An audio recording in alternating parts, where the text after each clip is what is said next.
اعوذ باللہ من الشیطان اللعین الرجیم بسم اللہ الرحمن الرحیم۔ زندگان سربراہ خواتین تحقیق آئینے میں اس کتاب میں ہم پہنچے تھے اسلامی خلیفہ کا انتخاب۔ آج ہم دیکھتے ہیں جناب صدیقہ طاہرہ صلوات اللہ علیہا نے فتح مکہ کے بعد واقعات کو اپنے آنکھوں سے دیکھا تھا اور ملاحظہ فرمایا تھا کہ کس طرح لوگ فوج در فوج دین اسلام میں داخل ہو رہے تھے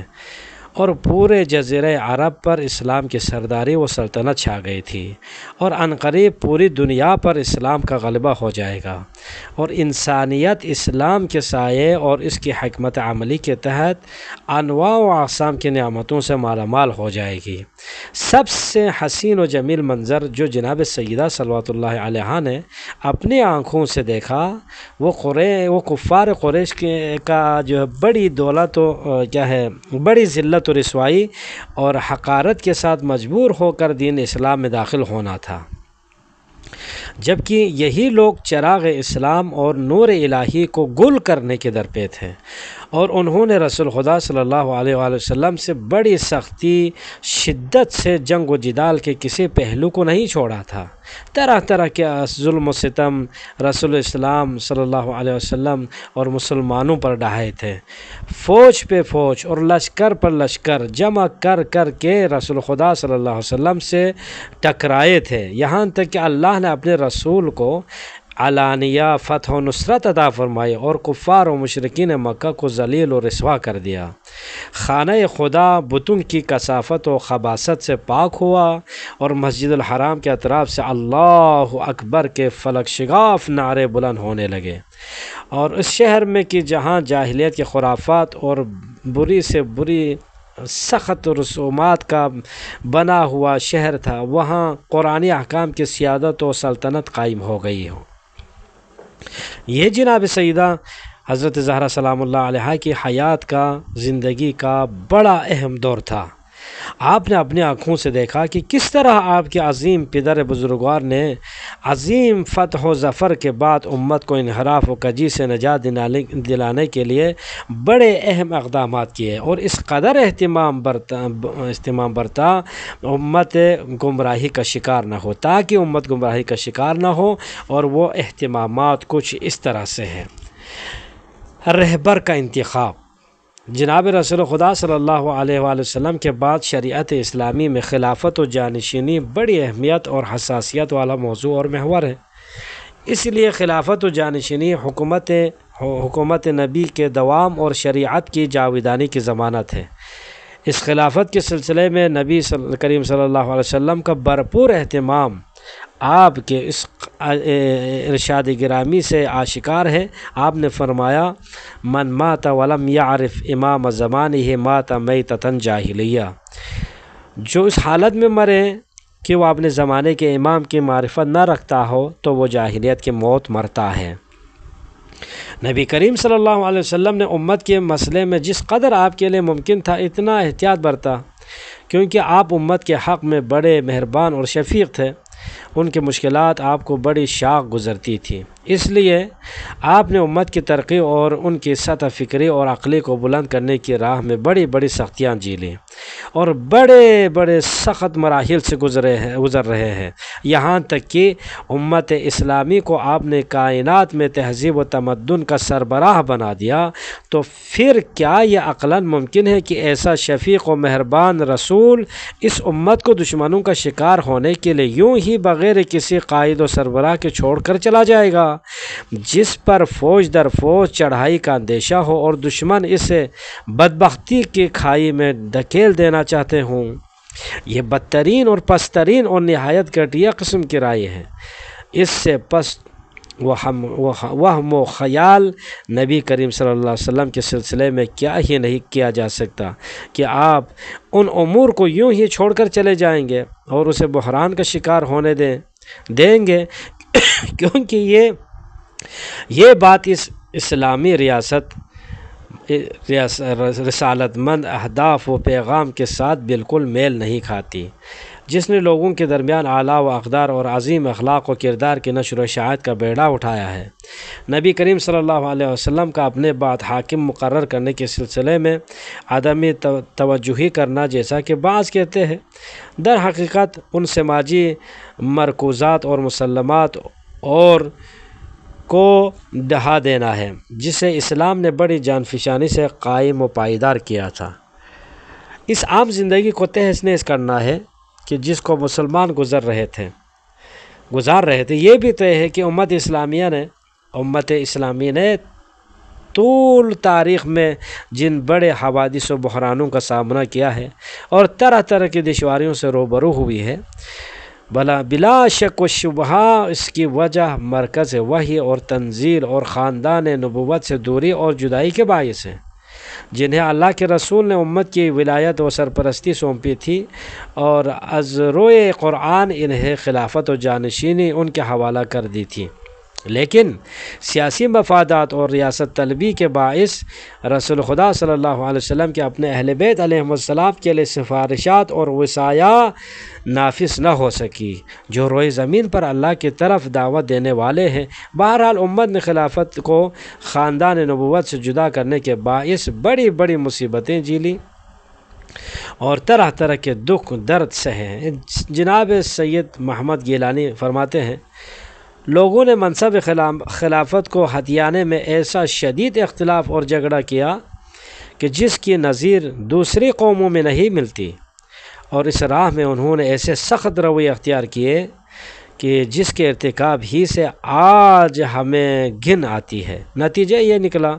کہ کتنی جانیں گنوا دی گئی، کتنے شہر مسمار ہو گئے، کتنے قریے تباہ ہو گئے، کتنے گھر جلا دیے گئے، کتنی عورتیں بیوہ ہو گئی، کتنے بچے یتیم ہو گئے، اور مسلمانوں کی کثیر تعداد تباہ ہو گئی۔ نبی کریم صلی اللہ علیہ وآلہ وسلم کو اللہ نے عالمین کے لیے رحمت بنا کر بھیجا تھا، پھر وہ کیسے اپنے بعد انہیں یوں ہی چھوڑ کے چلے جاتے اور اپنے بعد امت کی مہار کسی قائد و رہبر کے ہاتھ میں دے کر نہ جائے۔ آئیے دیکھتے ہیں کہ آخر نبی کریم صلی اللہ علیہ وسلم نے اپنے بعد کے لیے کس کو قائد و پیشوا مقرر فرمایا تھا۔ امام علی علیہ السلام کی نامزدگی۔ خلافت و جانشینی کوئی نفسانی اور جذباتی چیز نہیں ہے، بلکہ امت کے فیصلہ کن امور میں سے ہے، جس کی بنیاد پر امت کے اہداف و مقاصد اور بہت سے امور موقوف ہوتے ہیں، اور جو بات علمی تحقیقات سیرت نبویہ میں دقت نظر اور اسلامی منابع و مصادر میں غور و فکر سے آشکار ہوتی ہے، اور اس میں کوئی شک و شبہ نہیں ہے، وہ یہ ہے کہ نبی اعظم صلی اللہ علیہ وآلہ وسلم نے حضرت امیر المومنین علی بن ابی طالب علیہ السلام کو منصب خلافت کے لیے نامزد فرمایا تھا، اور اپنے بعد کے لیے مسلمانوں کا ان بزرگوار کو امام و قائد بنا دیا تھا، اور یہ بات نصوص قطعیہ متواترہ سے ثابت ہے کہ پیغمبر اکرم صلی اللہ علیہ وسلم نے قطعی طور پر امام علی علیہ السلام کو پہچانوا دیا تھا، ان کی تعظیم و تکریم فرما کر آشکار کر دیا تھا کہ وہ وسیع اور علم آپ کے علم و دانش کا دروازہ ہے، وہی حق کے ساتھ ہے، حق ان کے ساتھ ہے، وہی قرآن کے ساتھ ہے، قرآن ان کے ساتھ ہے، اور وہ آپ سے وہی منزلت رکھتے ہیں جو ہارون کو موسیٰ علیہ السلام سے تھی۔ اور یہ بات عظیم اجتماع غدیر سے واضح اور روشن ہے کہ آپ صلی اللہ علیہ وسلم نے امام علی علیہ السلام کے لیے خلافت پر بیعت لی، اور مسلمانوں نے امامت و ولایت امام علی علیہ السلام کی بیعت کے ساتھ ہی ازواج رسول علیہ السلام بھی بیعت کی، علی علیہ السلام کی بیعت کی۔ عمر بن خطاب نے امام علی علیہ السلام کو ان الفاظ کے ساتھ مبارکباد پیش کی، ہنیئا یا ابن ابی طالب اصبحت و امسیت مولا و مولا کل مؤمن و مؤمنہ، کہہ کر اے ابو طالب کے لال، آپ میرے اور تمام مومنین و مومنات کے مولا و آقا بن گئے ہیں۔ غدیر خم میں امام کی یہ بیعت پیغام اسلام کا ایک اٹوٹ حصہ ہے جس کے منکر ہدایت یافتہ نہیں ہو سکتے ہیں۔ کیوں امام علی علیہ السلام ہی ہے؟ سوال یہ ہے کہ بہت سے لوگ یہ سوال اٹھاتے ہیں کہ کیوں جناب رسول خدا صلی اللہ علیہ وسلم نے حضرت علی علیہ السلام کو ہی منصب خلافت کے لیے نامزد فرمایا اور انہیں اپنے دیگر تمام چچزاد بھائیوں اور اصحاب پر مقدم فرمایا؟ تو اس سوال کا جواب بطور خلاصہ چند طریقوں سے دیا جا سکتا ہے۔ تو سوال نمبر 1، اللہ عز و جل نے حکم دیا تھا اپنے بندہ اور رسول حضرت محمد مصطفیٰ صلی اللہ علیہ وآلہ وسلم کو کہ امام علی علیہ السلام کو اپنے بعد کے لیے خلیفہ مقرر فرمائے، اور مسلمانوں سے میدان غدیر خم میں حکم دیا کہ ان کے لیے بیعت لے، اور یہ آیہ کریمہ نازل فرمائی، یا ایھا الرسول بلغ ما انزل الیک من ربک وان لم تفعل فما بلغت رسالتہ واللہ یعصمک من الناس۔ اے رسول صلی اللہ علیہ وسلم، آپ وہ پیغام پہنچا دیجئے جسے آپ کے اوپر پہلے نازل کیا جا چکا ہے، اور اگر آپ نے ایسا نہ کیا تو گویا کچھ بھی کار رسالت انجام دیا نہیں ہے، اور اللہ تعالیٰ آپ کو لوگوں سے محفوظ رکھے گا۔ اس فیصلہ کن انذار و تحدید کے بعد رسول خدا صلی اللہ علیہ وسلم اٹھ کھڑے ہوئے اور میدان غدیر میں حج بیت اللہ سے واپس آ رہے ہیں۔ حاجیوں کو جمع فرمایا اور انہیں امر و حکم الہی سے آشنا کرایا۔ اللہ نے تمام امت اسلامیہ کا امام اور رہنما مقرر کر دیا ہے، اور اس کے بعد سارے مجمع نے بیعت کی، جیسا کہ ہم نے سابقہ بحثوں میں اشارہ کر دیا ہے۔ نمبر 2، نبی کریم صلی اللہ علیہ وآلہ وسلم نے نبوت و خلافت دونوں کو جوڑ دیا تھا اور آپس میں ارتباط قائم کر دیا تھا، اور اسی روز دونوں کو ایک ظرف میں جمع کر دیا تھا، جس دن آپ نے اپنے قریبی رشتہ داروں کو اللہ پر ایمان، اپنے رسالت کی تصدیق کی دعوت ان الفاظ میں دی تھی، ایکم یعذرونی لیکون خلیفۃ من بعدی، یعنی تم میں سے کون ہے جو میری مدد کرے تاکہ وہ میرے بعد میرا جانشین ہو جائے؟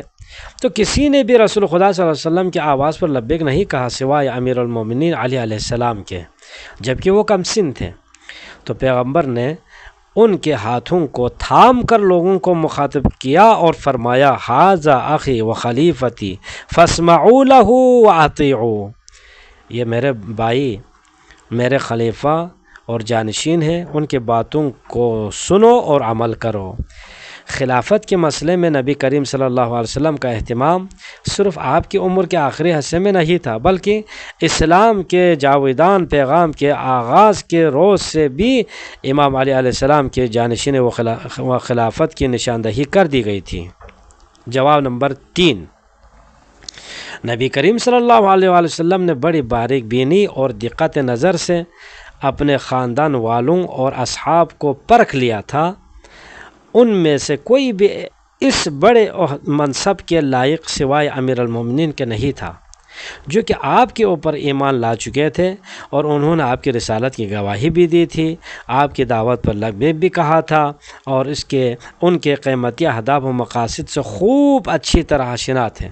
اور نبی کریم صلی اللہ علیہ وسلم نے بھی خود ان کی تربیت فرمائی تھی، اور ان کے روح و جان میں پیغمبر صلی اللہ علیہ وآلہ وسلم نے ہی پختہ ایمان باللہ، اسلامی اقدار اور کریمانہ صفات و اوصاف کا بیج بو دیا تھا۔ یہ قطعی منطقی نہیں ہے کہ کوئی یہ کہے کہ پیغمبر اکرم صلی اللہ علیہ وسلم نے انہیں اس لیے منصب و امامت و خلافت کے لیے چنا تھا کیونکہ وہ آپ کے برابر ساتھ رہتے تھے اور ان کے نواسوں کے باپ تھے، کیونکہ یہ بات شایان شان نبوت سے کہیں بلند و بالا ہے، اور ایسا تصور بھی غلط ہے۔ جناب رسول خدا صلی اللہ علیہ وسلم نے حضرت علی علیہ السلام کو امت مسلمہ کا قائد و امام اس لیے منتخب فرمایا کیونکہ امام علی علیہ السلام کے اندر قیادت و رہبری کی صلاحیت رگ رگ میں بری ہوئی تھی، اور ان کے علاوہ کسی کے وجود میں ایسی صلاحیت نہیں پائی جاتی تھی۔ ان صلاحیتوں میں سے بعض ملاحظہ فرمائے۔ نمبر 1، حضرت علی علیہ السلام تمام صحابہ میں سے سب سے زیادہ علم و دانش کے مالک اور سب سے زیادہ احکام شریعت اور جملہ دینی امور سے واقف تھے۔ خاص طور سے قضائی مسائل میں آپ کو ید طولہ حاصل تھا۔ آپ کی ہی شان میں رسول خدا نے فرمایا، علی اقضاکم، تم میں سب سے بڑے قاضی علی علیہ السلام ہیں۔ آپ ہی کی شان میں عمر خطاب کا منقولہ مشہور ہے، اگر علی نہ ہوتے تو عمر ہلاک ہو جاتے ہیں۔ اس عطائے پروردگار میں امام علیہ السلام کا کوئی صحابی مقابلہ نہیں کر سکتا تھا۔ ہم نے اس سلسلے میں اپنی کتاب موسوعۃ الامام امیر المومنین علیہ السلام کی 9ویں جلد میں امام علی علیہ السلام کے بہت سے فیصلے اور آپ کے ذریعے حل کیے گئے کچھ نادر مسائل کے نمونے قضاوت امیر المومنین علیہ السلام ذخائر فکر الاسلامی کے عنوان سے ذکر کیے ہیں، لہٰذا وہاں مراجعہ کیا جا سکتا ہے۔ جس طرح امام علیہ السلام تمام مسلمین کے درمیان سب سے زیادہ قضائی مسائل سے واقف تھے، اس طرح آپ سیاسی احکام، قانون سازی، تدبیر امور وغیرہ کے مسائل میں بھی سب سے بڑے عالم تھے، اور اس پر سب سے بڑی اور ٹھوس دلیل آپ کا وہ مکتوب گرامی ہے جسے آپ نے جناب مالک اشتر کے سپرد کیا تھا۔ اس عہد نامے میں ایسے سیاسی امور سے متعلق دستورات ہیں کہ جو اسلام یا غیر اسلام کسی بھی منشور میں نہیں پائے جاتے ہیں۔ اس عہد نامے میں امام علیہ السلام نے رعایا کے بنسبت حکومت کی کیا ذمہ داری ہیں، ادارے کے ذمہ داران کی کیا مسئولیت ہے، اور انہیں کن کن صفات کا مالک ہونا چاہیے، نیاز مندوں اور محتاجوں کا ظلم و جبر سے بچاؤ، امانت داری، سوجھ بوجھ اور اپنے جملہ امور سے متعلق کن کن صفات کا حامل ہونا چاہیے، ان سب کا تذکرہ موجود ہے، اور یہ کہ کارندوں کو بلند و بالا اخلاق و آداب سے مزین ہونا چاہیے، اور دین میں احتیاط، خاص طور پر اموال حکومت میں بھرپور احتیاط کرنا، ان سب کا واضح بیان بھی اس عہد نامے میں موجود ہے، جسے امام امیر المومنین علیہ السلام کی سیاسی بصیرت کی گہرائیوں کا اندازہ ہوتا ہے۔ امام کے خطوط و رسائل، جسے آپ علیہ السلام نے اپنے گورنروں کو تحریر فرمایا ہے، سوجھ بوجھ والی سیاست کا سرچشمہ ہے، جس کے ذریعے انسانی زندگی میں ترقی ہو سکتی ہے۔ ان خطوط و مکتوبات سے امام کی سیاسی امور میں مہارت کا اندازہ ہوتا ہے۔ جس طرح امام علیہ السلام سیاسی امور میں مسلمانوں کے درمیان سب سے زیادہ بصیر تھے، آپ کی سیاسی سوجھ بوجھ سے عامت الناس مستفید ہو رہے تھے۔ اس کے علاوہ تمام علوم و معارف جیسے علم فلسفہ و کلام، علم حساب و عدد، علم ہیئت و تشریح اور علم فقہ و نحو وغیرہ میں بھی آپ تمام مسلمانوں سے زیادہ جانکار تھے۔ استاد اوقات کہتے ہیں، امام علی علیہ السلام نے علوم و فنون کے بہت سے ابواب کھولے ہیں، جن کی تعداد 30 کے برابر ہے۔ اس قدر علمی سرمایہ کا حامل ہوتے ہوئے رسول خدا امام علیہ السلام کو کیوں کر بلا منصب و خلافت کے لیے نامزد نہیں کریں گے، جو کہ اسلامی سماج کا حساس ترین منصب و مرکز ہے، جس مرکز پر امت اسلامیہ کی کرامت و استقلال اور سلامتی موقوف ہے، اور یہ سب اسی کے ارد گرد گھومتی ہے۔ امام علی علیہ السلام کی لامحدود علمی توانائی اس بات کا عقلی طور پر تقاضا کرتی ہے کہ آپ ہی امت کی قیادت کے لیے نامزد ہوں، کوئی اور نہیں۔ ارشاد قدرت ہوتا ہے، قُلْ هَلْ يَسْتَوِي الَّذِينَ يَعْلَمُونَ وَالَّذِينَ لَا يَعْلَمُونَ، کہہ دو کہ کیا جاننے والے اور نہ جاننے والے برابر ہو سکتے ہیں، مسخرہ پن سے زیادہ کچھ نہیں کہا جا سکتا۔ اس نظریے کے قائلین کو، جو یہ کہتے ہیں کہ مفضول کا فاضل پر مقدم کرنا جائز و ممکن ہے، اسلامی اقدار کے مقابلے میں ایسی منطق بالکل خشک و بیکار ہے، جبکہ اسلامی اقدار میں عالموں کو غیر عالموں پر مقدم رکھا ہے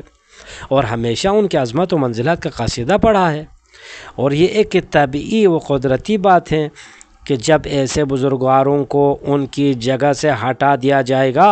اور نااہل لوگ ان کی جگہ لے آئیں گے تو علم و دانش کا جنازہ نکل جائے گا اور امت کے اقدار بطور کامل فنا ہو کر رہ جائیں گے۔ نمبر 2، مولا امیر المومنین علیہ السلام کے اندر موجود صفات میں سے ایک یہ ہے کہ آپ لوگوں میں سب سے زیادہ شجاع و بہادر تھے۔ آپ کی بہادری کا چرچا روئے زمین کے ہر قوم و ملت میں موجود ہے۔ آپ کے ارشاد گرامی ہے، لو تظافرت العرب علی قتالی لما ولیت عنہا، اگر سارے عرب کے پہلوان مل کر اور یکجٹ ہو کر میرا مقابلہ کرے تو میں پیٹھ دکھا کے پیچھے نہیں ہٹوں گا۔ آپ علیہ السلام ہی کی تلوار سے دین اسلام پائیدار ہوا، آپ ہی کی جہاد کے باعث اسلام کی بنیادیں مضبوط ہوئی۔ بدر ہو، احد ہو، حنین کے مرد میدان ہو، مشرکین کے سروں کو کاٹنے والے، ان کے پہلوانوں کو خاک چٹانے والے، ان کے بڑوں کو پچھاڑنے والے، اللہ اور رسول کے خلاف اعلان جنگ کرنے والے، تمام قبائل قریش کے گھروں میں سوگ و حزن و ملال کی فضا قائم کرنے والے آپ ہی ہیں۔ جب بھی دین اسلام کی دیواروں میں کوئی بھی درار پیدا ہوئے تو اس کو بھرنے والے امام علی ہی تھے۔ رسول اسلام صلی اللہ علیہ وسلم نے آپ علیہ السلام کو اپنے تمام اصحاب انصار اور تمام افراد خاندان پر فوقیت دی تھی اور اپنے لشکر کے عمومی سالاری سونپی تھی۔ آپ کسی بھی جنگ میں وارد میدان نہیں ہوئے مگر یہ کہ فتح و کامیابی و کامرانی نے آپ کے قدم چومے۔ آپ نے یہودیوں کی ساری شان و شوکت خاک میں ملا دی، خیبر کا در اکھاڑا اور سارے قلعے فتح کر لیے۔ جو شخص امت کی سربراہی و قیادت کی زمام اپنے ہاتھوں میں لیتا ہے اس کے لیے ضروری ہے کہ کچھ بنیادی عناصر ان میں سے پائے جاتے ہوں، اور شجاعت و بہادری انہیں بنیادی عناصر میں سے ایک ہے۔ فطری بات ہے، جب کوئی کمزور و ناتوان اور ڈرپوک قوم کی قیادت ہتھیا لے گا تو قوم کو طرح طرح کے بحرانوں کا شکار ہونا ہی پڑے گا، کیونکہ وہ ان مشکلات کے سامنے ٹک نہیں سکتا۔ صفت شجاعت و دلیری آپ کی ذات میں کوٹ کوٹ کر بری ہوئی تھی، پھر بلا رسول اللہ صلی اللہ علیہ وسلم کیسے اپنے بعد کسی اور کو منتخب کرتے؟ جب معنوی اور جسمانی دونوں شجاعتیں امیر المومنین علیہ السلام میں پائی جاتی تھی تو رسول اکرم صلی اللہ علیہ وسلم کیسے کسی اور کو منتخب فرماتے؟ اور اگر نبی کریم صلی اللہ علیہ وسلم کی طرف سے کوئی نص آپ کے انتخاب پر نہ ہوتی تو پھر بھی امام علی علیہ السلام اپنی شجاعت و دلیری اور تمام صفات کمال اور تمام اوصاف جمال کی بدولت امت کی قیادت و رہبری کے لیے مقرر و معین ہوئے ہوتے ہیں۔ نمبر 3، دیکھیں قیادت اور رہبری امت کے لیے اہم ترین صفت اور نمایاں ترین وصف جس کا وجود قائد اور رہبر میں ہونا ضروری ہے وہ یہ ہے کہ اپنی ذات کی نفی کر کے اسے بلا دینا، اپنے مفاد سے دستبردار ہونا، امت کی مصلحت کے لیے قربانی دینا اور اموال مسلمین میں نہایت درجہ احتیاط سے کام لینا۔ اور یہ وہ صفات ہے جو امام علی علیہ السلام میں بدرجہ عتم موجود تھی۔ آپ نے جب امت کی قیادت و رہبری سنبھالی تو نہایت درجہ زہد و پارسائی سے کام لیا، تمام تر خوشیوں اور لذتوں کو خیر بات کہہ دیا۔ امت مسلمہ کا اجماع ہے کہ آپ علیہ السلام نے اپنے لیے اور اپنے اہل و عیال کے لیے متاع دنیا میں سے کوئی چیز بھی جمع نہیں کی، حکومتی اموال میں نہایت درجہ احتیاط سے کام لیا، بیت المال میں سے کچھ بھی اپنے اوپر یا اپنے اہل و عیال پر صرف نہیں کیا، اور مسلمانوں کے درمیان خالص عدل و حق کی بنیاد پر حکومت فرمائی اور تمام شہریوں کو برابر برابر حقوق عطا کیے۔ یہ بات طے ہے کہ مشرق و مغرب میں آپ کو کوئی ایسا عربی حاکم نہیں ملے گا کہ جس نے امام علی علیہ السلام کی طرح عدل و انصاف سے کام لیا ہو، اپنی سلطنت کو منابع و مفادات اور سیاسی اہداف و مقاصد کی راہ میں استعمال نہ کیا ہو۔ نمبر 4، امام علی علیہ السلام کی نمایاں صفات میں سے ایک تقوی و پرہیزگاری اور بارگاہ خداوندی میں تو بوانا بھی ہے کہ آپ فرزندان توحید کے سربراہ اور پارسان عالم کے امام و پیشوا تھے، عالم کے پیشوا تھے۔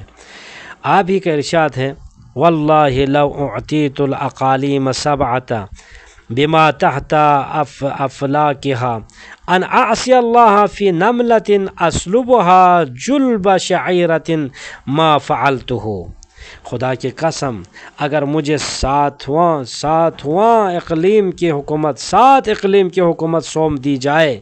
جو کہ تمام افلاک کے دائرے میں ہے، تاکہ میں اللہ کی نافرمانی کرتے ہوئے ایک چونٹی کے منہ سے جو کہ بونسی چھلکا لینے کے برابر اللہ کی نافرمانی کروں تو خدا کی قسم میں ایسا نہیں کروں گا۔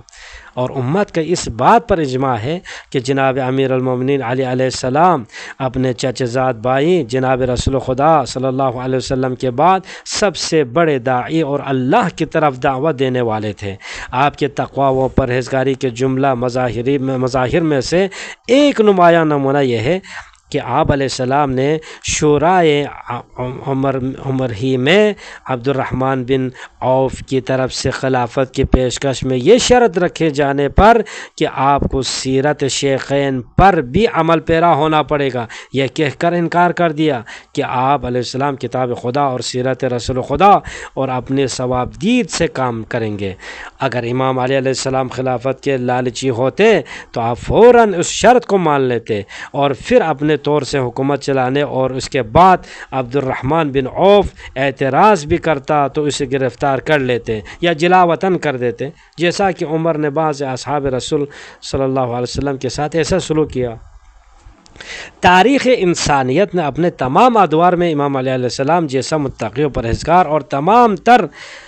اقربا پروری و حق تلفی سے عاری حاکم و سلطان نہیں دیکھا ہے۔ آپ علیہ السلام نے اپنے دور اقتدار میں تمام شہریوں کے حق میں محض عدل و انصاف کی تطبیق کی ہے تاکہ آپ کے کاموں میں کسی مظلوم، محروم یا فقیر کے کراہنے کی آواز تک نہ آئے۔ یہ ہے شخصیت امام علی علیہ السلام کے چند چیدہ اور منور شعبہ زندگی کے لمحات کا سرسری تجزیہ۔ ایسے انسان کو بلا رسول خدا کیوں نہ خلافت کے لیے نامزد کرتے اور انہیں کیوں نہ اپنا نائب بناتے؟ اگر ہم نبی کریم صلی اللہ علیہ وسلم سے رشتہ داری کے عنصر کو مد نظر رکھ کر بات کریں، جسے عنوان بنا کر مہاجرین نے ثقیفہ بنی ساعدہ میں خلافت پر قبضہ جما لیا، تو ہم دیکھتے ہیں کہ حضرت امیر المومنین علیہ السلام غیروں سے کہیں زیادہ جناب رسول خدا صلی اللہ علیہ وسلم سے قربت رکھتے ہیں۔ آپ علیہ السلام پیغمبر کے چچزاد بھائی، ان کی بیٹی کے شوہر اور ان کے نواسوں کے باپ ہیں۔ سیدیو فرماتے ہیں اگر وراثت کے عنصر کو تسلیم کر لیا جائے تو وہ بھی مولا علیہ السلام کے حق میں ابتدا سے ہی پائے جاتا ہے، اور اس عنصر کے تسلیم کرنے سے بہت سے جھگڑے اور کھینچا تانی جس کے باعث دین اسلام خون کے دریا میں غرق ہوا محفوظ ہو جاتے ہیں۔ اس لیے کہ فاطمہ سلام اللہ علیہا کے شوہر کے لیے حق وراثت نبی شرعی وراثت کی شرعی وارث کی طرح ثابت ہے۔ مزید برآں حق انتخاب بھی انہی کے حق میں تھا۔ اگر خواہشات سے بالاتر ہو کر اور دقیق طور پر غور و فکر کیا جائے تو بلا شک و شبہ یہی فیصلہ سبھی کریں گے کہ جناب رسول خدا صلی اللہ علیہ وسلم نے امام علیہ السلام کی امامت پر نصب فرمائی تھی اور انہیں اپنی امت کی قیادت و سربراہی کے لیے امام علیہ السلام کو منتخب فرمایا تھا، لیکن یہ انتخاب نہ تو وراثت و قریبی رشتہ داری کی بنیاد پر تھا اور نہ ہی دوسرے ان رجحانات کی بنا پر تھا کہ جن کی کوئی حقیقت نہیں ہے، بلکہ آپ کی ذات والا صفات میں اہلیت کمال، فضیلت اور صلاحیت بدرجہ کمال پائے جانے کی وجہ سے آپ کو چنا گیا، اور یہ قول ہرگز صحیح تسلیم نہیں کیا جا سکتا کہ جناب رسول خدا صلی اللہ علیہ وسلم نے امر خلافت کو نظر انداز فرمایا اور لوگوں کو یوں ہی چھوڑ کر چلے گئے، کیونکہ یہ قول سیرت نبی کریم صلی اللہ علیہ وآلہ وسلم سے حد درجہ بعید اور دور ہے، کیونکہ وہ نبی جو کہ امت کی سعادت و ترقی کے لیے ان ہر قسم کے انحراف و کجی سے بچانے کے لیے بڑا حریص تھا، بھلا وہ ایسا کیوں کر سکتا ہے؟ تو آخری سفر کی علامتیں انشاءاللہ ہم کل پڑھیں گے۔ والحمدللہ رب العالمین۔ اللہم صلی علی محمد و آل محمد۔